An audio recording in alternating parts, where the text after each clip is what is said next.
Pour de nombreux voyageurs, il était temps que le gouvernement fédéral ajuste sa réglementation. Que ça va empêcher les lignes aériennes de prendre des retards inutiles. On le sait des fois que c'est pas très tout à fait justifié leur retard. C'est une bonne chose à faire pour ceux qui voyagent. S'il se passe quoi que ce soit, on a quelque part où aller. Là. On n'est pas obligé de.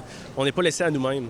En cas de retard ou d'annulation de vol, l'Office des transports du Canada propose d'obliger les transporteurs à offrir des repas aux passagers dont les vols sont retardés d'au moins 2 heures, un hébergement pour la nuit si nécessaire, un remboursement dans un délai de 15 jours plutôt que 30 jours et une réservation sur un nouveau vol ou celui d'une compagnie aérienne partenaire, même dans des cas de force majeure comme la fermeture imprévue d'aéroports ou des conditions météo extrêmes.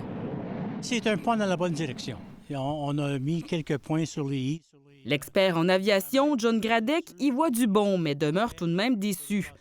Les annulations ou retards en cas de bris mécanique ne sont pas couverts.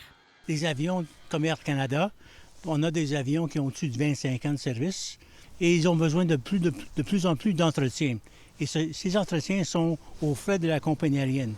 Une plus grande transparence des jugements rendus par l'Office des transports du Canada est aussi exigée. Je suis persuadé que lorsqu'un passager a gain de cause, que les 200, 300 autres passagers à bord du même vol seraient bien contents d'avoir l'information.